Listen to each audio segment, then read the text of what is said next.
कभी भारत को सोने की चिड़िया कहा जाता था, एक ऐसा देश जो धन, संस्कृति और विविधता से समृद्ध था। लेकिन इतिहास के पन्नों में एक ऐसा दौर भी आया जब यह समृद्धि विदेशी ताकतों की नज़रों में आ गई। इन्हीं में से एक थे अंग्रेज, जिन्होंने व्यापार के बहाने भारत में कदम रखा और फिर धीरे धीरे पूरे देश पर अपना शासन स्थापित कर लिया। पर क्या आपने कभी सोचा है कि अंग्रेज भारत में पहली बार कैसे आए थे? अंग्रेजों का भारत में पहला कदम 16वीं और 17वीं सदी का समय व्यापारिक प्रतिस्पर्धा का दौर था। यूरोप के कई देश भारत के बहुमूल्य संसाधनों को पाने के लिए आतुर थे। भारत में सिर्फ सोना, चांदी या हीरे नहीं थे, बल्कि यह एक कृषि प्रधान देश था, जहां मसाले, कपास, रेशम और चाय जैसी चीजें प्रचुर मात्रा में पाई जाती थीं। इन्हीं चीजों की खोज में कई विदेशी व्यापारी भारत पहुंचे, जिनमें पुर्तगाली, डच, फ्रांसीसी और अंग्रेज शामिल थे। 31 दिसंबर 1600 को ब्रिटेन की महारानी एलिजाबेथ प्रथम ने ईस्ट इंडिया कंपनी को भारत और एशिया के अन्य देशों में व्यापार करने की अनुमति दी। यह कंपनी व्यापार के लिए बनी थी, लेकिन इसके पीछे असली मंशा थी भारत के संसाधनों पर कब्जा जमाना। पहली बार अंग्रेज भारत में कब आए? 24 अगस्त 1608 को ईस्ट इंडिया कंपनी का पहला जहाज सूरत बंदरगाह पर पहुंचा। इसे ब्रिटिश कप्तान विलियम हॉकिंस चला रहे थे, जो मुगल बादशाह जहांगीर से व्यापार की अनुमति लेना चाहते थे। लेकिन उस समय भारत में पहले से ही डच और पुर्तगाली व्यापारी मौजूद थे, जो अंग्रेजों को प्रतिस्पर्धा में पीछे धकेलना चाहते थे। जहांगीर ने शुरू में अंग्रेजों को अनुमति देने से इनकार कर दिया, लेकिन 1615 में सर थॉमस रो को भारत भेजा गया, जिन्होंने लगातार 3 साल बातचीत करने के बाद जहांगीर को व्यापार की अनुमति देने के लिए मना लिया।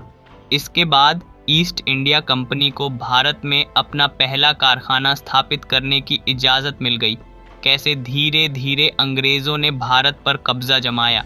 अंग्रेज़ों ने भारत में अपनी पकड़ मजबूत करने के लिए फूट डालो और राज करो की नीति अपनाई।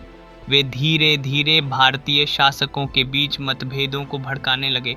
इसी रणनीति के तहत उन्होंने भारत के शाही परिवारों को अपने पक्ष में किया और उनसे करार और संधियां करने लगे। इस बीच ईस्ट इंडिया कंपनी ने मद्रास, बॉम्बे और कलकत्ता जैसे शहरों में भी अपने ठिकाने बना लिए। 18वीं शताब्दी आते आते अंग्रेजों ने महसूस किया कि अगर वे भारत में अपना प्रभुत्व नहीं जमाएंगे तो कोई और विदेशी शक्ति यह कर लेगी। प्लासी का युद्ध, भारत में अंग्रेजी हुकूमत की नींव। 1757 में बंगाल के नवाब सिराजुद्दौला और अंग्रेजों के बीच प्लासी का युद्ध हुआ। इस युद्ध में अंग्रेजों की जीत हुई, लेकिन यह जीत सीधे युद्ध में नहीं, बल्कि छल कपट से मिली थी। ईस्ट इंडिया कंपनी ने नवाब के सेनापति मीर जाफर को रिश्वत देकर अपनी तरफ मिला लिया। इस विश्वासघात के कारण सिराजुद्दौला हार गए और अंग्रेजों का बंगाल पर पूरी तरह से नियंत्रण हो गया। इस युद्ध के बाद अंग्रेजों का भारत में असली शासन शुरू हुआ। उन्होंने टैक्स वसूली का अधिकार हासिल कर लिया और धीरे धीरे बाकी भारतीय राज्यों पर भी कब्जा करना शुरू कर दिया। कैसे भारत की अर्थव्यवस्था बर्बाद हुई। अंग्रेजों ने भारत को सिर्फ एक संसाधन केंद्र बना दिया। भारतीय किसान जो कभी अपने लिए खेती करते थे, अब उन्हें ईस्ट इंडिया कंपनी के लिए नील और कपास उगाने पर मजबूर किया गया। अंग्रेज भारत से सस्ते में कच्चा माल लेते और उसे इंग्लैंड में तैयार करके ऊंचे दामों पर बेचते। 19वीं शताब्दी आते आते भारत के बुनकर और कारीगर बेरोजगार होने लगे, क्योंकि अंग्रेजों ने भारतीय वस्त्र उद्योग को बर्बाद कर दिया। बंगाल में 1770 का भयंकर अकाल इसी आर्थिक लूट का परिणाम था, जिसमें लाखों लोग मारे गए थे। 1857 की क्रांति, पहला स्वतंत्रता संग्राम। 1857 में भारत में पहली बार अंग्रेजों के खिलाफ एक बड़ी क्रांति छिड़ी। इसे सिपाही विद्रोह भी कहा जाता है, जो मेरठ से शुरू होकर दिल्ली, कानपुर, झांसी और लखनऊ तक फैल गया।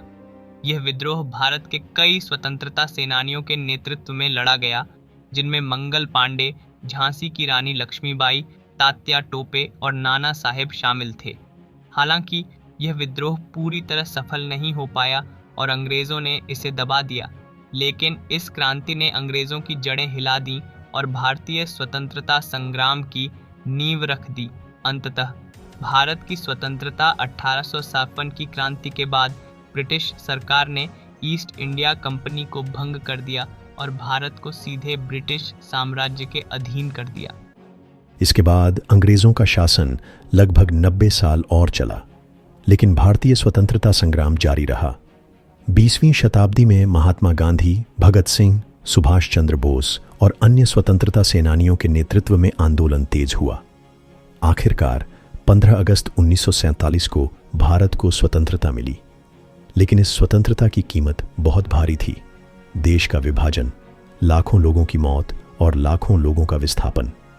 निष्कर्ष, अंग्रेज भारत में एक व्यापारी बनकर आए थे, लेकिन राजा बनकर चले गए। उन्होंने भारत को संपत्ति, संस्कृति और आर्थिक रूप से लूटा। उन्होंने फूट डालो और राज करो की नीति अपनाई, जिसने भारतीय समाज को वर्षों तक बांट कर रखा। आज हम एक स्वतंत्र राष्ट्र हैं, लेकिन इतिहास से हमें यह सीख लेनी चाहिए कि कभी भी बाहरी शक्तियों को इतना मजबूत मत होने दो कि वे तुम्हें गुलाम बना लें। एकता और जागरूकता ही हमें भविष्य में किसी भी विदेशी हस्तक्षेप से बचा सकती है। अगर आपको यह जानकारी पसंद आई हो तो इसे ज़्यादा से ज़्यादा लोगों तक पहुंचाएं। जय भारत।